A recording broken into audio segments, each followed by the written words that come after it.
First of all எல்லாருக்கும் good morning. இந்த மேடை வந்து பழக்கப்பட்ட மேடம்னு சொல்லக்கூடாது. ஆல்ரெடி ஒரு டைம் தான் ஏறியிருக்கேன், செகண்ட் டைம் ஏறுறேன். ப்ராபபிளி இன்னொரு டைம் ஏறுவேன்னு நம்புகிறேன். அதுக்கு முன்னாடி நான் திருவண்ணாமலேருந்து வரேன்.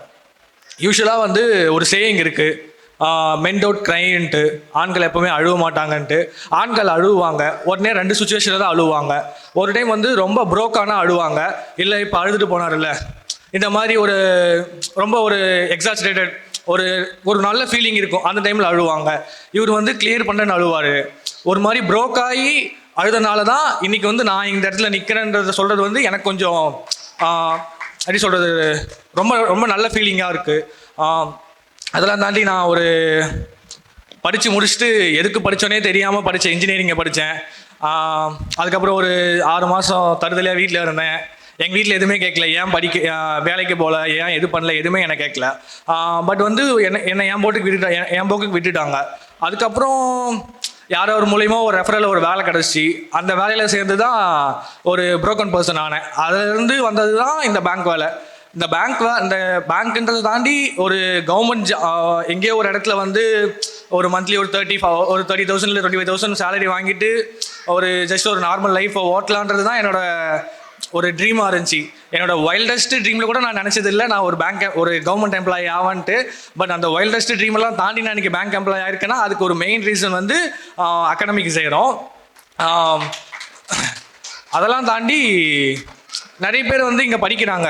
எனக்கு ஸ்டார்டிங்கில் படிக்க வரும்போது என்ன இருந்துச்சுன்னா, ஒரு 3 மாதத்தில் கிளியர் பண்ணிட்டு போயிடலாம் அப்படின்னு தான் நினச்சிட்டு இருந்தேன். ஒரு வாரம் போச்சு.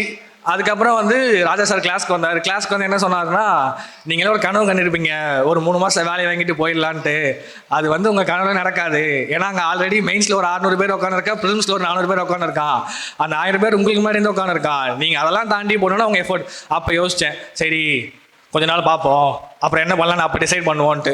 அதுக்கப்புறம் அப்படியே கிளாஸ் பேட்ச் போய்கிட்டே இருந்துச்சு. அப்புறம் கிளாஸ் பேட்ச் முடிஞ்சு மெயின்ஸ் பேட்ச் போனேன். ஸ்லோவாக என்ன நான் அப்கிரேட் பண்ணிக்க ஆரம்பித்தேன். அப்கிரேட் பண்ணிவிட்டு நான் ஃபஸ்ட் இயர் வந்தப்போ ஒரு ப்ரிலிம்ஸுமே கிளியர் ஆகலை. அதுக்கப்புறம் எல்லா ப்ரிலிம்ஸும் கிளியர் ஆகிட்டு ஆல்மோஸ்ட் எல்லா மெயின்ஸுமே கிளியர் ஆச்சு. ஆர்ஆர்பியில் எனக்கு பிஓவில் கிடைக்கல. அப்போ கரண்ட்டாக நான் ஆர்ஆர்பி கிளர்க்கில் ஒர்க் பண்ணிகிட்ருக்கேன். அதே மாதிரி ஐபிஎஸ் பிஓலையும் ரிசர்வ் லிஸ்ட்டில் இருக்கேன்.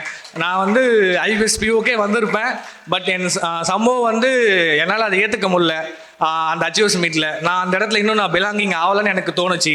ஸோ அதனால தான் நான் வந்து இப்போ கிளர்க்குக்கு வந்திருக்கேன், இல்லைன்னா நான் பிஓக்கே வந்திருப்பேன். எனக்கு அந்த இடம் இன்னும் அது ரிசர்வ் லிஸ்ட்டில் இருக்கும். பட் வந்திருக்கலாம்.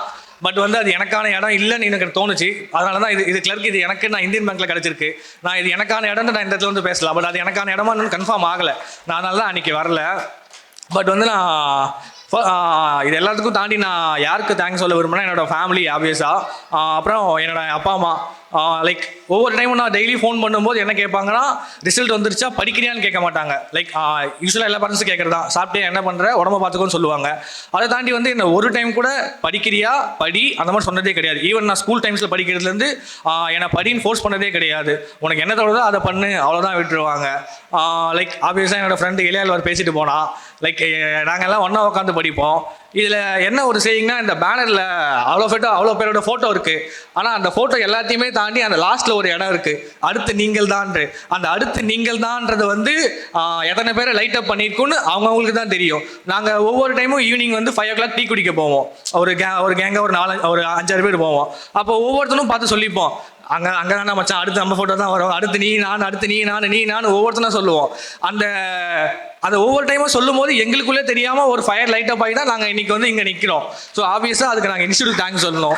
அவங்க நினச்சிருந்தா அதை எடுத்துருக்கலாம். ஆனால் ஒவ்வொரு டைமும் அவங்க போட்டதால் அது எத்தனை பேர் லைட் அப் பண்ணிக்கணும் அது அவங்களுக்கு மட்டும்தான் தெரியும். அந்த அடுத்து நீங்கள் தான்ற ஃபோட்டோ தான் இவ்வளோ பேர் பாஸ் பண்ணதை தாண்டி இன்னும் நிறைய பேரை பாஸ் பண்ண வைக்க போகிறது அந்த அடுத்து நீங்கள் தான். இந்த பேனரில் அதை வச்சிருக்கிறதுக்கே அவங்களுக்கு ஒரு இது சொல்லணும். ஆப்வியஸாக இன்ஸ்டியூட்டுக்கு தேங்க்ஸ் சொல்லணும். இன்ஸ்டியூட் வந்து அவங்களுக்கே தெரியாமல் என்ன சொல்கிறது, நிறைய பேரோட வாழ்க்கையில் விளக்கேற்றி வச்சுருக்காங்க. தெரிஞ்சு ஏற்றி வச்சுருக்காங்க, தெரியாமலே ஏற்றி வச்சுருக்காங்க. இந்த தெரியாமல் ஏற்றி வச்சுருக்குன்றது இந்த ஸ்டடியால் தான். நீங்கள் எப்போ வேணால் வரலாம், எவ்வளோ நேரம் வேணால் உட்காரலாம், யாரும் உங்களை கேட்க மாட்டாங்க. ஸ்டடியால் எவ்வளோ நேரம் வேணால் படிக்கலாம். அதே மாதிரி டெஸ்ட் பேட்சஸ் நீங்கள் ஒன்ஸ் ஜாயின் பண்ணும்போது ஃபீஸ் கட்டிட்டீங்கன்னா சரி, நீங்கள் எண்டில் வரைக்கும் அப்படியே இருக்கலாம். உங்களை யாரும் ஏன் திருப்பி ஃபீஸ் கட்டலாம் அந்த மாதிரிலாம் கேட்க மாட்டாங்க. நீங்கள் எவ்வளோ நேரம் வேணால் படிக்கலாம். அதை தாண்டி நான் அச்சீவர்ஸ்க்கு என்ன சொல்ல விரும்புகிறேன்னா, லைக் உங்கள் பேரண்ட்ஸ் ஃபோர்ஸ் பண்ணாங்கன்னு படிக்க வராதீங்க. உங்கள் பேரண்ட்ஸ் சொல்கிறாங்க நமக்கு வேலை வாங்கணும் அந்த மாதிரி இருக்காதீங்க. உங்களுக்குள்ளே ஒரு லைட்டிங்கை கொண்டு வாங்க. லைக் நீங்கள் ஏன் வேலைக்கு போகணும், நான் ஏன் இந்த இடத்துக்கு போகணும். இப்போ அவர் முன்னாடி பேசணும்னு சொன்னார். இப்போ எனக்கு வந்து நான் முன்னாடி ஒரு வேலையிலேருந்து ப்ரோக் ஆனேன். அதனால் எனக்கு இந்த வேலை வேணும்னு எனக்கு வந்துச்சு. அவர் ஃபேமிலி அவர் தான் ஃபர்ஸ்ட் கிராஜுவேட். அவங்க ஃபேமிலி முன்னாடி நின்று காமிக்கணும்னு வந்தார். அதே மாதிரி உங்களை ப்ரூவ் பண்ண ஒரு பாயிண்ட் எடுத்துகிட்டு படிக்க வாங்க. என்ன சொல்கிறது, எல்லாரோட சீக்கிரமாக வேலைக்கு போகலாம். அந்த பாயிண்டோட நீங்கள் ஃபயராக படிச்சிங்கன்னா கண்டிப்பாக உங்களுக்கு ஒரு வேலை இருக்கும். So all the best. Thank you. Suresh IAS academy, வெற்றியின் முகவரி.